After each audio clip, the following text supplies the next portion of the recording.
주일학교 교사가 한 아이에게 질문을 했습니다. 성경책에 무엇이 들어가 있는지 아니? 아이가 그럼요, 압니다. 성경책에 무엇이 들어가 있느냐? 그 아이가 얘기합니다. 엄마 성경책 속에는요, 흥금봉투와 성경 읽기표가 들어가 있고 주보가 들어가 있고요. 아빠 성경책은 돈이 들어가 있고요. 누나 성경책에는 피자 쿠폰과 아이돌 아이 오빠들 사진이 들어가 있습니다. 루터는 이 성경을 예수님의 구유가 들어가 있다고 했어요. 성경책 속에 예수님이 들어가 있다. 구원자 예수님이 들어가 있고 구원의 방법이, 구원의 길이 들어가 있고 행복의 매뉴얼이 들어가 있어요. 성경 속에 창조주 하나님이 누구이신지를 보여주고 있어요.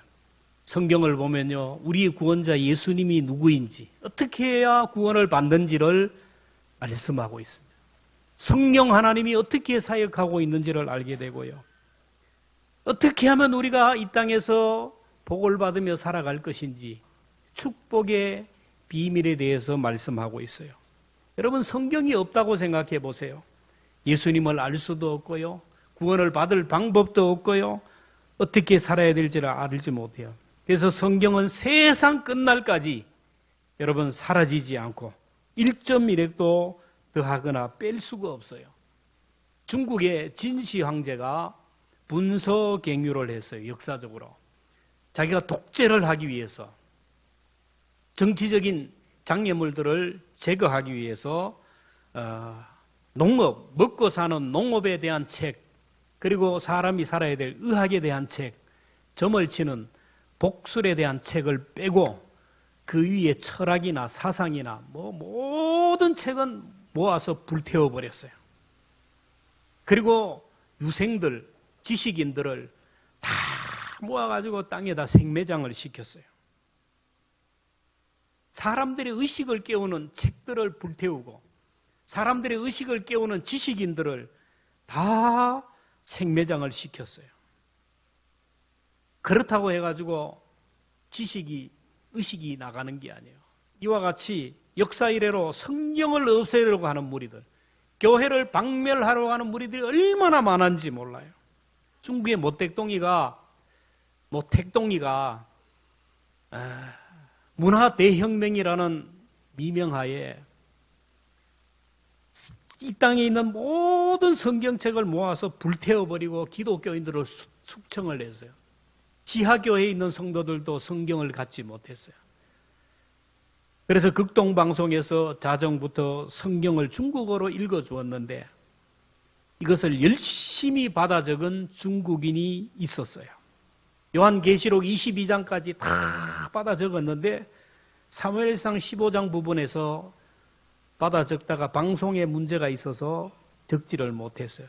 그래서 다시 한번 그 부분을 읽어달라는 서신을 보냈어요. 그래서 극동방송에서 그 부분을 천천히 읽어주었어요.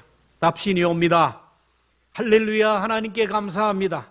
이제 중국의 성경책이 다시 부활했습니다. 성경은 하나님의 자녀들에 의해서 전해졌어요. 성경은 사라지지가 않아요. 18세기 말 영국의 웨일즈 지방에 메리 존슨이라는 소녀가 있었는데 이 소녀는 성경을 너무너무 읽고 싶지만은 성경을 가질 수가 없어요. 산업혁명이 일어났지만 빈곤층이 너무너무 심해서 가난한 사람이 많았어요. 그래서 존슨은 성경책을 사기 위해서 6개월 동안 돈을 벌어서 성경책을 사기 위해서 맨발로 40km를 걸어갔어요. 그곳에서 토마스 찰스 목사를 만납니다. 토마스 찰스 목사는 성경을 저렇게도 사랑하는 한 소녀의 열정에 감동을 받아서 이런 말을 합니다. 성경을 이렇게 갈망하는 사람이 있는데 왜 성경이 보급되지 않는가? 이 얘기가 영국 교회 지도자들에게 전해지면서 성경을 보급하자는 사람들이 모이기 시작해서 조직된 것이 바로 영국 성서공회입니다. 성서공회의 설립 목적은 첫째로 값싸고 정확한 성경을 누구나 읽을 수 있도록 보급한다. 둘째는 교파를 초월하여 연합사역을 통하여 전국 방방곡곡으로 성경을 전파한다. 셋째는 국내뿐만 아니라 해외 선교지에도 성경을 번역하여 공급한다. 지금도 성서공예와 국제기도원 협회들을 통하여 세계 곳곳에 성경이 번역되고 공급되고 있어요. 이 일에 헌신하는 분들이 얼마나 귀한지 몰라요. 오늘은 대림절 세 번째 주일이고 성서주일입니다. 해마다 대림절 기간에 성서주일로 지키는 이유가 뭘까요? 하나님은 말씀의 수레를 타고 우리를 만나주시기에 성경을 다시 한번 펼쳐 읽으라는 것이고 다시 한번 묵상하라는 것이고 성경을 통하여 다시 한번 아기 예수님을 영접하라는 거예요. 자, 우리가 왜 성경을 읽으라 그리고 왜 말씀에 이끌려야 됩니까? 첫째는 성경은 영혼을 살리기 때문이에요. 오늘 16절에 보면 모든 성경은 하나님의 감동으로 된 것으로 감동으로 되었다. 이 말의 원어는 하나님의 숨결이라는 뜻이에요. 하나님의 숨결로 되었다. 이 하나님의 숨결이라는 단어가 창세기 2장 7절에 인간을 만들 때 또 했어요.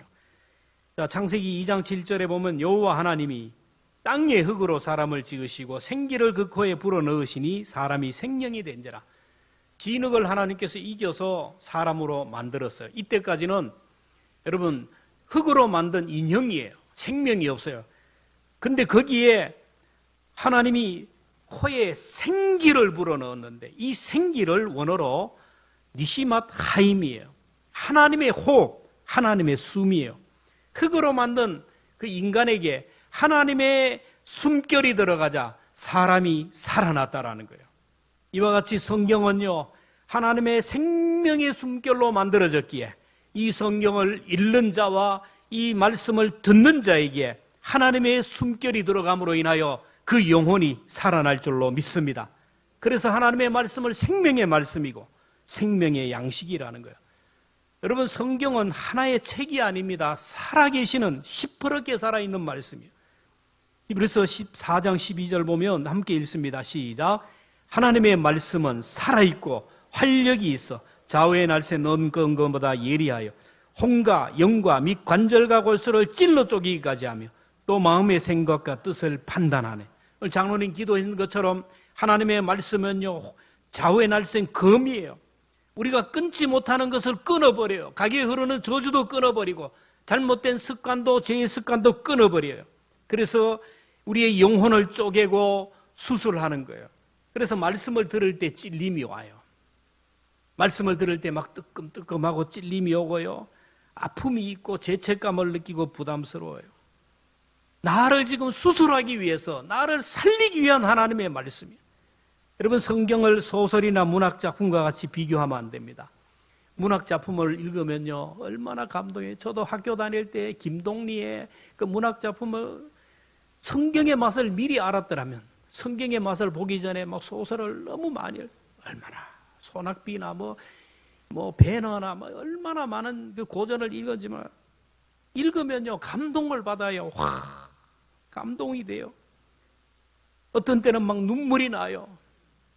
어제 미스터 트롯 그 가수들 음악을 들으면서 막 눈물을 흘리는 권사님이 있잖아요. 성경을 보면서 눈물을 흘리고 말씀을 들으면서 눈물을 흘리지만은 그것을 보면서도 눈물을 흘리는 분들이 있어요. 카타르시스라고 하는 거예요. 왜냐하면 그 문학작품을 만들고 또 소설을 만든 분들, 음악을 만든 분의 혼과 그 순간의 만남으로 인하여 감동이 되고 눈물이 나는 거예요. 그런데 하나님의 말씀은 그런 종류의 감동과 카타르시스가 아니라는 거예요. 하나님의 말씀은 의식을 깨우고 정신을 깨우고 한 영혼을 살리는 말씀이에요. 말씀을 읽을 때요, 죽었던 영혼이 살아납니다. 잠자던 영혼이 깨어나요. 병든 영혼이 치료되고 회복이 됩니다. 말씀을 읽을 때, 들을 때 질병이 치료되고요. 성령님이 강력하게 임재하면서 막 귀가 열려요. 하나님의 말씀이 들린다라니까요. 나에게 주시는 말씀으로 받아요. 내가 순종해야 될 말씀으로 받습니다. 말씀을 듣는 순간 입술이 열려가지고 어디를 가든지 예수님이 구주라고 복음을 전합니다. 영적 오감이 열려가지고 영적으로 민감한 영의 세계를 살아가요. 그래서 성령 충만을 사모하고 성령 충만을 구하라고, 그래서 말씀을 자꾸 읽으라는 거예요. 길이 없어요. 길이 없어요. 말씀이 아니고는 믿음을, 하나님을 만날 길이 없어요. 예수님이 부활하셔서 두려워서 떨고 있는 제자 공동체를 찾아가서 말씀하셨어요. 요한복음 20장 22절에 보면 이 말씀을 하시고 그들을 향하여 숨을 내쉬며 이르시되 성령을 받으라 하시고, 숨을 내쉬다 이 원어로 헬라로 보면 숨을 불어넣다, 호흡을 불어넣다란 말이에요. 예수님이 제자들에게 호흡을 불어넣고 성령을 받으라 하자 제자들 속에 생기가 들어가면서 제자들의 영혼이 살아났다라는 거예요. 에스겔 37장에 보면 에스겔 골짜기에 죽은 뼈들이 가득해요. 뼈들이 가득한데 하나님이 에스겔 선지자에게 이 죽은 뼈들이 살겠느냐, 이 죽은 뼈들에게 생기를 선포해서 들어가라고 선포하라고 합니다. 근데 에스겔이 그렇게 할 때 어떤 일이 일어납니까? 37장 10절 같이 봅니다. 시작. 이에 내가 그 명령대로 대언하였더니 생기가 그들에게 들어가매 그들이 곧 살아나서 일어나서는데 극히 큰 군대더라. 여러분, 안동 땅에 수많은 뼈들이 가득해요. 오늘 우리는 살아있는 하나님의 사람이지만 아직 주님 모르는 사람은 뼈들만 가득해요. 뼈다귀만 가득합니다. 그들을 향하여 우리가 하나님의 말씀을 선포하고 생기를 불어넣으면요, 그 사람들이 하나님의 군대가 되어서 안동 땅을 복음화시킬 줄로 믿습니다. 이런 비전을 가지고 우리가 신앙생활을 해야 돼요. 저도 여러분들도 어떻게 하나님의 자녀로 거듭나고 생명을 얻었습니까? 말씀을 읽다가요, 말씀을 듣다가 우리 영혼이 살아나요. 하나님의 말씀으로 거듭나고 영혼이 살아난 사람은요, 성경 말씀을 생명의 만나로 받고요, 생명의 양식으로 받아요. 엄마 뱃속에 있는 아이가 엄마의 탯줄을 통하여 에너지를 공급을 받아요. 그러니까 엄마가 산모가 아무리 먹어도 이게 아이에게 가요. 아이에게. 산모가 하는 말이죠. 내가 먹고 싶은 게 아니고 누가 먹고 싶다고? 아이가 먹고 싶다고. 그러니까 남편은 꼼짝 못하고 사달라는 거 다 사줘요. 아이가 먹고 싶은 것이에요. 이 아이에게 들어가요. 근데 이 아이가 태어나면서부터 울면서부터 엄마의 품에 파고들면서 엄마의 젖을 모유를 먹어요. 그러다가 젖을 먹습니다. 우유를 먹어요. 그러다가 죽을 먹고요. 그러다가 이유식을 먹다가 밥을 먹습니다. 밥을 먹다가 고기를 먹어요. 나중에는 뼈도 먹습니다. 우리가 영적으로 어릴 때는 젖을 먹어요. 우유를 먹어요. 성장하면서 말씀을 읽고 묵상하면서 영적 에너지를 공급받아요. 여러분, 설교는 젖과 같고 죽과 같아요. 이 설교만 듣고 신앙생활을 하면요, 우리가 약할 수밖에 없어요. 그래서 말씀을 개인적으로 가정에서 읽어야 돼요. 이 말씀을 묵상해야 됩니다. 이 말씀을 내 것으로 소화를 해야 돼요. 그래야 영적 힘을 얻고 은혜를 입어요. 유진 피터슨이라는 분을 여러분 잘 알 거예요. 이 목사님이 자기가 기르는 개를 데리고 산책을 하다가 어떤 사나운 짐승에게 잡혀서 뜯어먹힌 사체, 이 사슴의 사체를 발견합니다. 근데 산책하던 개가 한순간에 그 사체에게 가더니 고기 덩어리를 물고 튀기 시작하는 거예요. 막 따라가니까 여러분, 개도 그렇고 고양이도 그렇고 뭐가 먹이를 발견하면 어떡합니까? 아니, 그 자리에서 먹으면 되잖아요. 근데 물고 들어가요. 어디로 갈까요? 안전한 곳으로, 누구도 빼앗아 먹을 수 없는 안전한 곳으로, 마음껏 즐길 수 있는 곳에 들어가요. 가보니까 개가 가서 먹는데 주인이 보니까 막 뺏어 먹는 줄 알고, 개는 그래요. 여러분, 아무리 사랑하는 개도 먹는 거 건들면요, 이빨을 드러내고 덤벼요. 이빨을 드러내고 으르렁거리는 거예요. 으르렁거리는 거예요. 개걸스럽게 먹고 있어요. 개가 개걸스럽게 으르렁거리면서 먹는 모습을 보는 순간 이사야 31장 4절 말씀이 확 지나가는 거예요. 이사야 31장 4절 함께 읽습니다. 시작. 큰 사자나 젊은 사자가 자기의 먹이를 움키고 으르렁거릴 때에 그것을 치려고 여러 목자를 불러왔다 할지라도 그것이 그들의 소리로 말미암아 놀라지 아니할 것이요 그들의 떠들므로 말미암아 굴복하지 아니할 것이라. 사자들이 먹이를 움키고 막 으르렁거리는 모습, 개가 고기 덩어리를 물고 으르렁거리고 같아요. 사자가 음식을 놓고 으르렁거리다. 이 이사야 31장 4절 으르렁거릴 때 이 단어를 히브리어로 하가라고, 하가. 이거는 표효한다는 뜻이고 말씀을 묵상한다는 뜻이에요. 시편 1편 2절에 보면 오직 여호와의 율법을 즐거워하여 그의 율법을 주야로 묵상하는 자로다.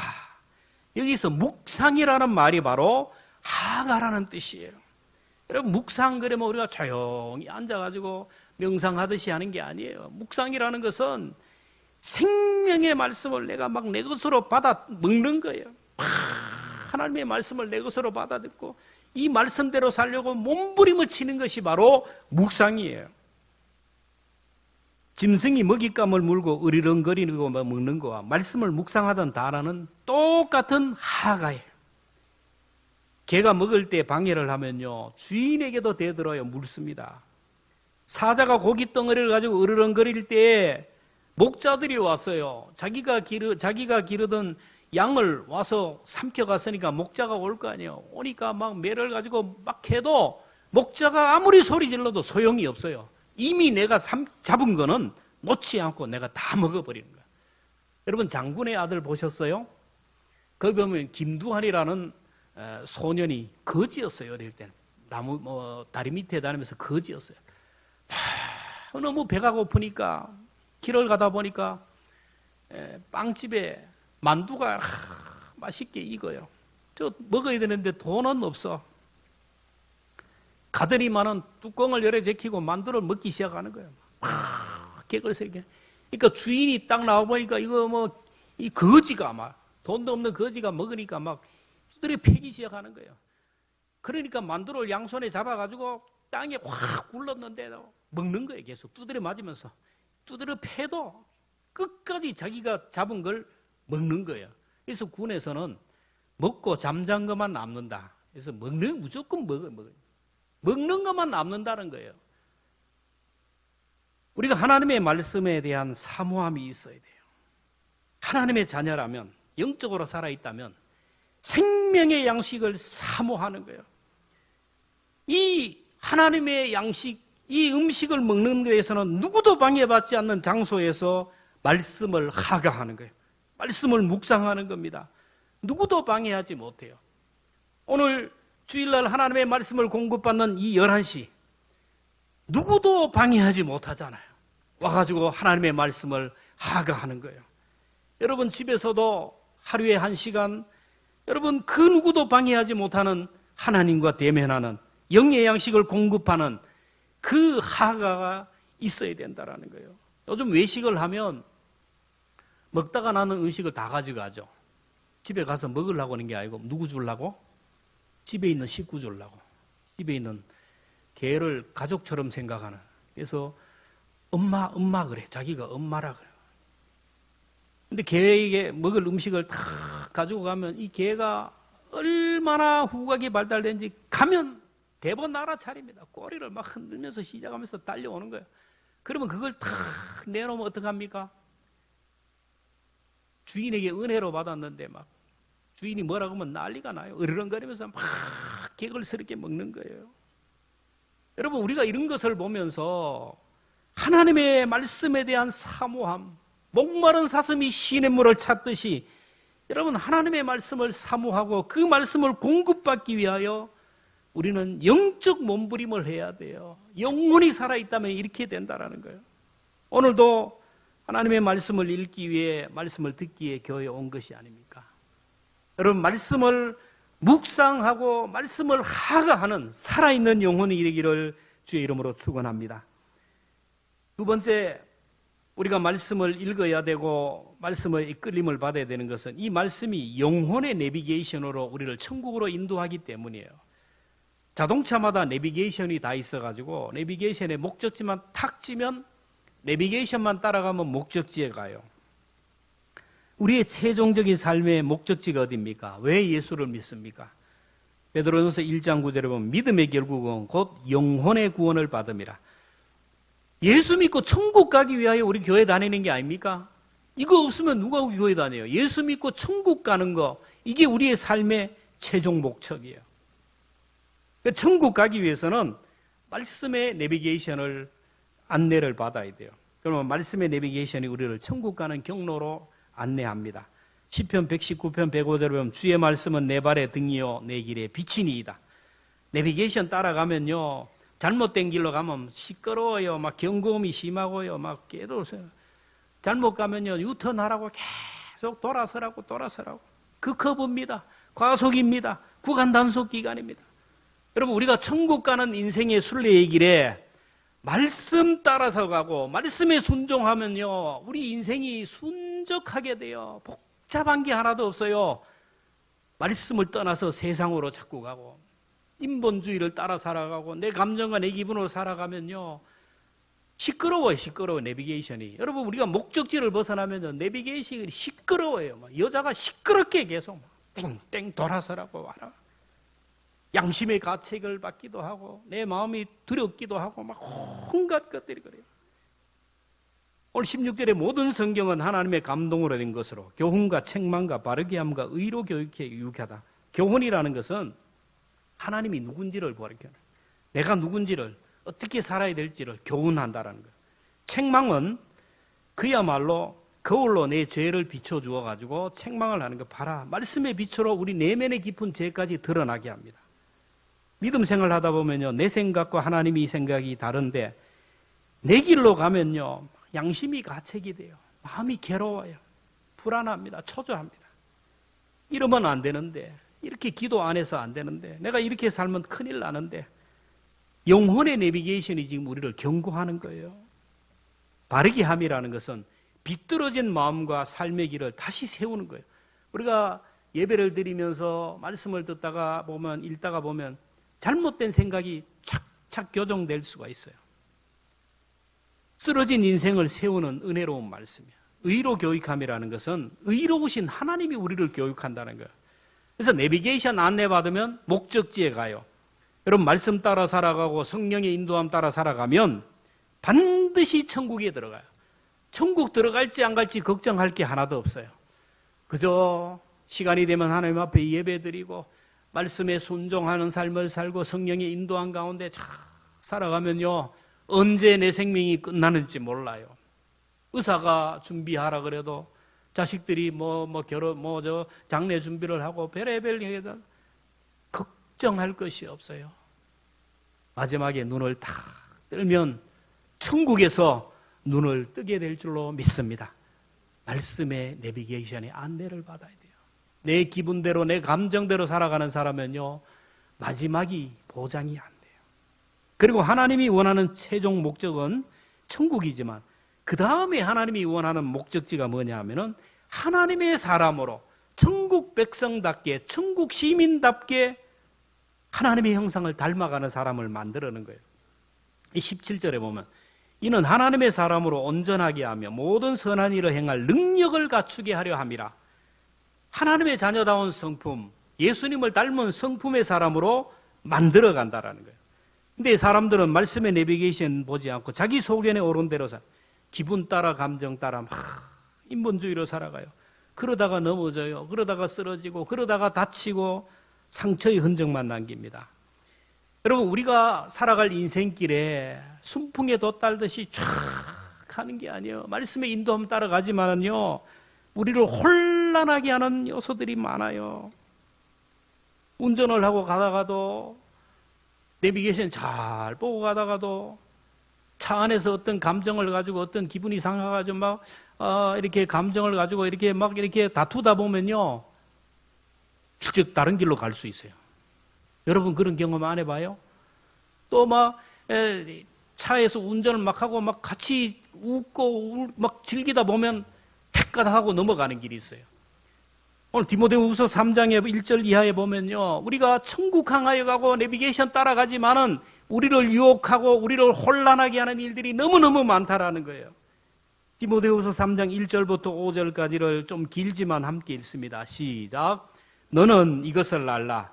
말세에 고통하는 때가 이르러 사람들이 자기를 사랑하며 돈을 사랑하며 자랑하며 교만하며 비방하며 부모를 거역하며 감사하지 아니하며 거룩하지 아니하며 무정하며 원통함을 풀지 아니하며 모함하며 절제하지 못하고 사나우며 선한 것을 좋아하지 아니하며 배신하며 조급하며 자만하며 쾌락 사랑하기를 하나님 사랑하는 것보다 더하며 경건의 모양은 있으나 경건의 능력은 부인하는 자.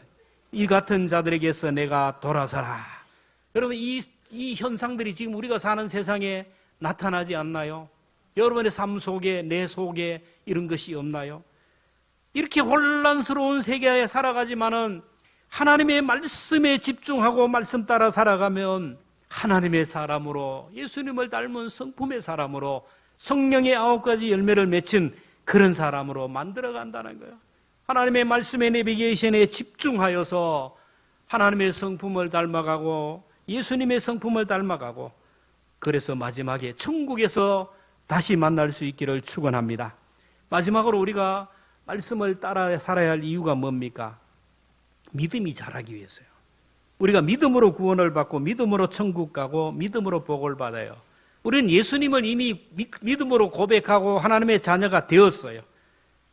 근데 천국에 가기까지 살아야 되잖아요. 죽으면 그냥 천국 가면 되는데 살아야 돼요. 살아야 돼요.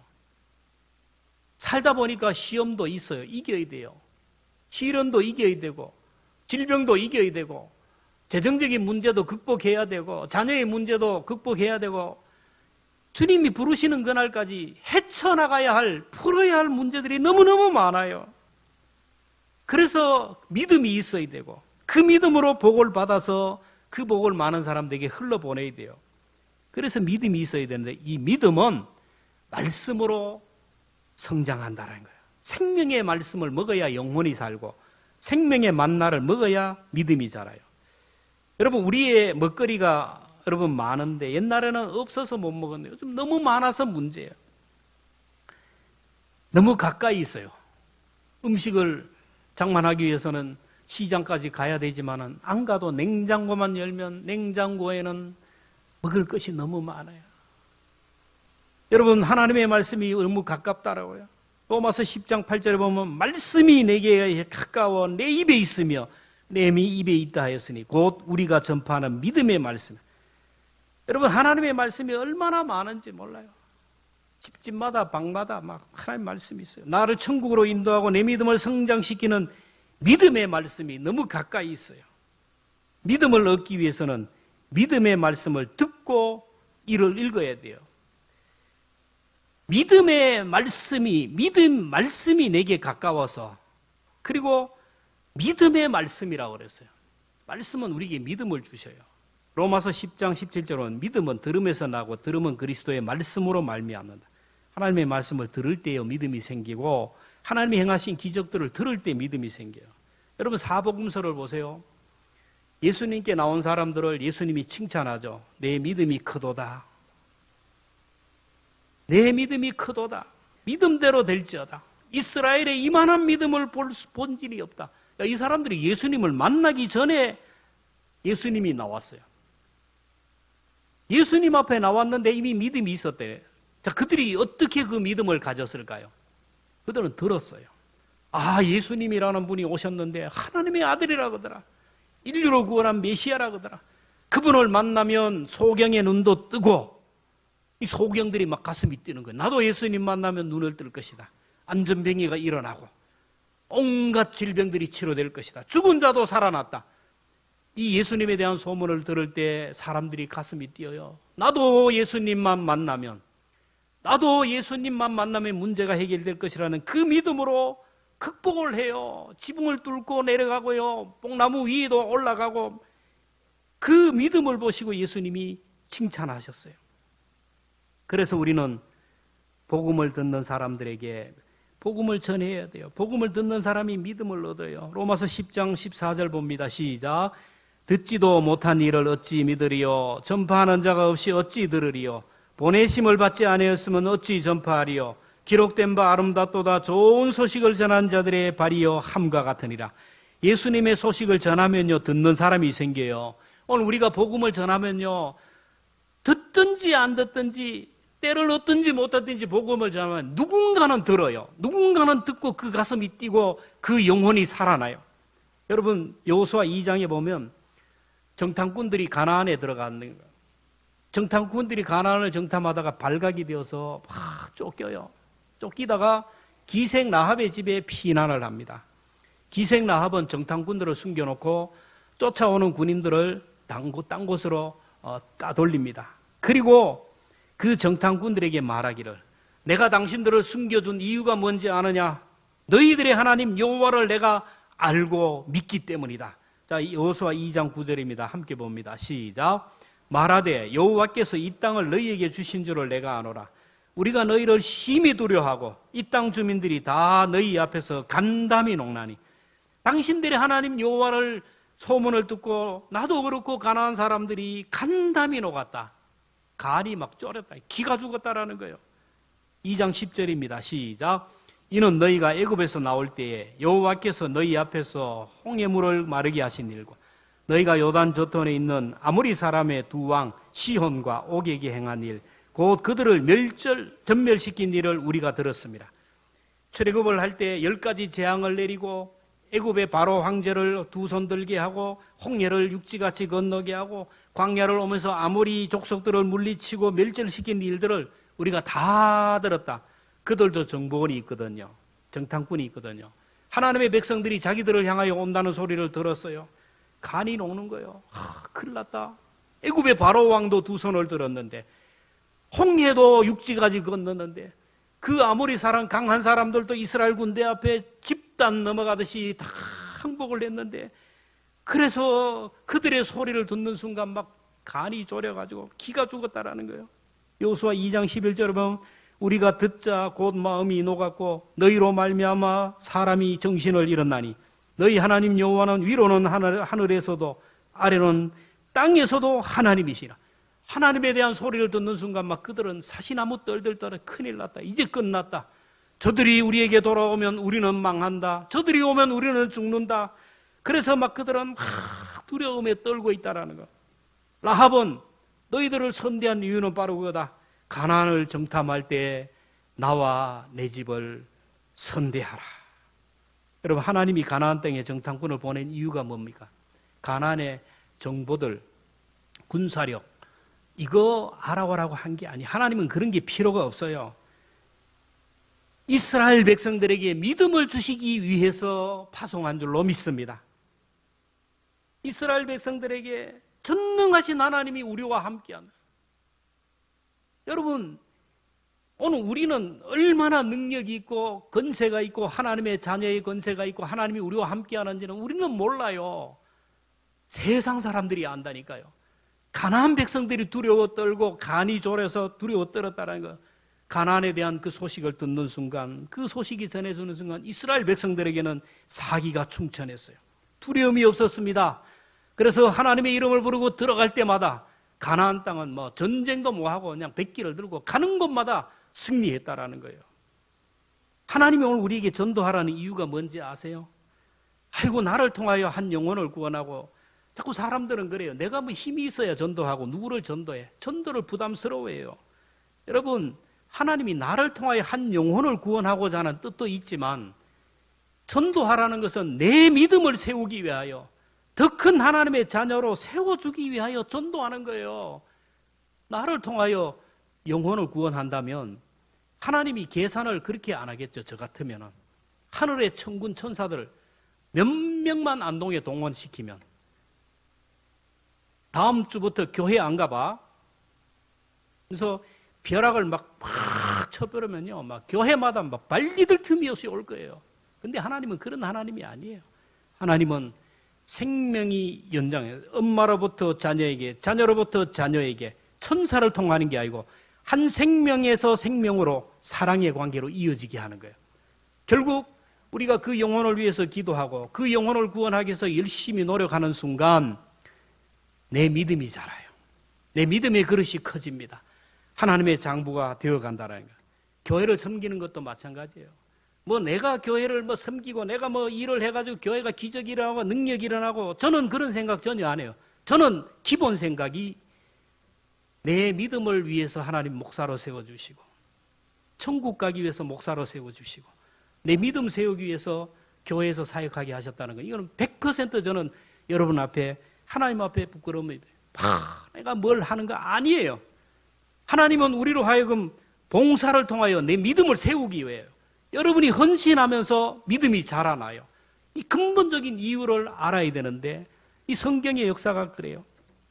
그래서 우리가 말씀의 능력이 얼마나 큰지는 맛을 보아야 돼요. 너희는 여호와의 선하심을 맛보아 알지어다. 여러분 말씀을 매일 먹어야 됩니다. 여러분 성경 속에서 하나님을 만난다 그랬어요. 성경 속에서 하나님을 만나는데 여러분이 집에서 손님을 만나면 흔적이 나요 안 납니까? 먹다 보면 음식도 나오고 또 설거지도 해야 되고 청소도 해야 되고 또 친구들과 사귀다 보면은 좋은 추억도 남기고 그 사람에 대한 사랑하는 마음도 더 생기고 그렇게 되잖아요. 우리가 성경 속에서 하나님을 만난다면